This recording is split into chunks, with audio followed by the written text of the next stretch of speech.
sampai pada akhirnya mendapatkan hasil yang seperti ini, berapa kali prosesnya, Pak? Nah, ini sebutuh sekitar 12 kali pekerjaan. 12 kali pekerjaan. Nah, 19 jadi semua ya? Iya. Tadi temnya 19. 19 ya. Karena salah satu saja yang rusak, salah, maka gagal Dibuang itu ya? dibuang. Jadi dari 19 itu harus mulus semua. Itu apa aja prosesnya, Pak Ya, Saruna? pertama pencetakan UV, Heeh.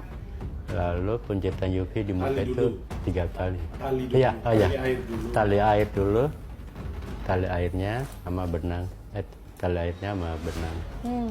Itu yang pertama dilakukan dulu. Dengan mesin yang sama ya, Pak Saruna ya? Iya, Oke. pakai sablonan.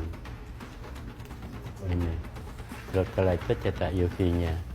Udah cetak UV, lalu kita cetak magnetiknya. Apa itu? Ada Oh, oke. titik magnetik agar lolos dari mesin itu. Heeh. Jadi sampai ada 16 tahapan tadi, biasanya satu kali pembuatan, satu kali produksi, ini berapa banyak, Pak Saruna? Kami coba cuma sedikit dulu karena itu butuh proses. Hmm. Jadi satu hari kita tahap pertama semua dulu. Berapa itu? Ya, Sedikit. kita tatorin. Satu rim.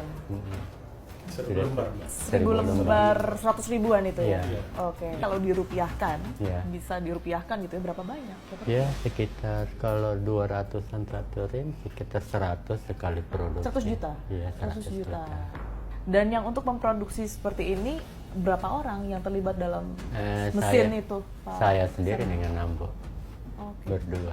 Kalau Pak Ibrahim, Ya, dia hanya mengkoordinatorkan tempat, situasi. oke. Itu ruangannya di dalam perpustakaan kan, Pak? Ya, di dalam ruang perpustakaan lantai bawah, dekat sudut. WC. WC tempatnya Iya. dalam WC. Di dalam WC. kamar mandi? Kamar Iya. mandi. Yang masih beroperasi atau enggak? Udah. Masih bagus tapi di sekat. Disikat sama. Itu kan memang dibuat Disengaja disikat disikat untuk aktivitas supaya peredam nggak kedengaran. Termasuk jendela ditutup. Ya, jendela semua ditutup-tutup. Jam berapa biasanya, Pak?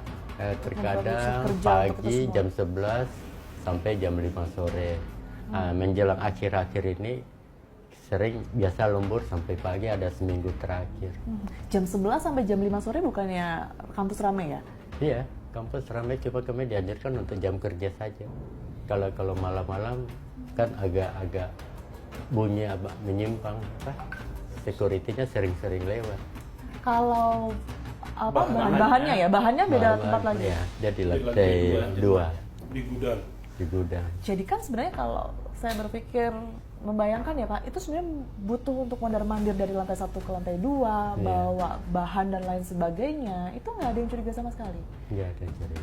Alasannya apa kalau Ya, misalnya mereka pikir kita ditanyakan waktu itu? karena pernah kita cetak brosur sih, Hmm.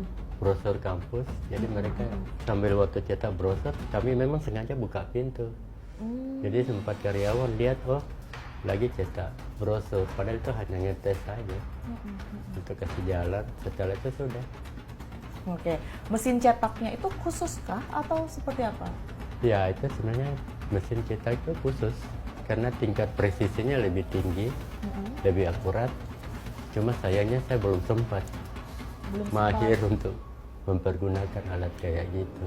Oh, sebelum Andaikan itu bisa berjalan, kemungkinan tuh 2 hari 3 hari tuh habis bahan itu bisa Yang produksi. 40 dos. 40 itu hanya 2 hari Sampai 3 hari. 50 triliun itu Iya, cuman saja 3 hari karena lebih cepat berarti ya. karena lebih cepat. Kalau tadi 1 minggu dengan alat yang baru ini berapa? Ya palingnya 1 jam. 1 jam aja.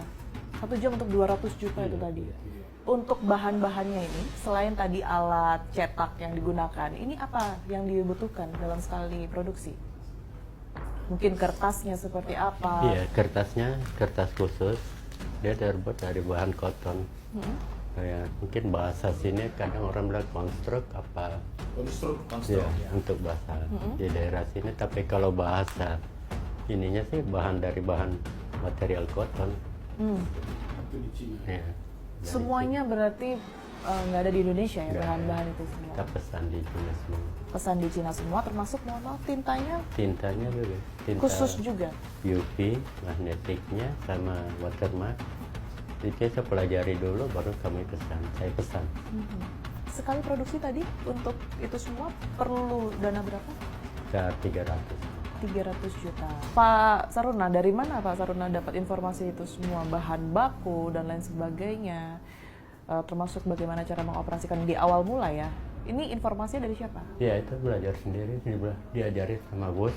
Bilang, Dari ASS itu tadi? ya, kamu tolong belajar dulu, mungkin dilihat ke apa talenta saya. Nah, jadi tolong suruh belajar. Oke. Sudah ada pembicaraan belum nanti setelah ini kan banyak ya dibikin 100.000 pecahan lain atau mungkin mata uang asing, apa itu juga jadi salah satu rencana? Nah, nggak ada. Nggak ada ya? Cuma ini enggak, karena baru-baru ada pesanan katanya berapa untuk pilkada. Saya nggak begitu serius untuk menanggapinya.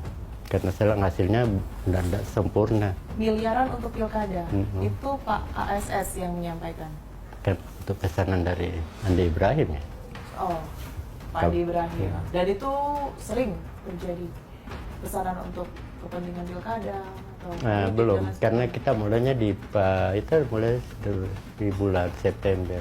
Apa yang kemudian ini dijanjikan sehingga Pak Saruna ini tertarik untuk bergabung untuk memproduksi uang palsu yang jelas-jelas sudah ilegal? Ilegal. Ya, kami dijanjikan katanya nanti dikasih 1:10. Dijanjikan nanti saya berikan kamu tanah, rumah. Itu siapa yang mengatakan? Pak Andi Ibrahim. Setiap saya produksi 100 juta dengan bahan saya semua, dengan peralatan serta bahan yang saya tanggung sendiri, dikasih 10 juta. Sudah dapat berapa?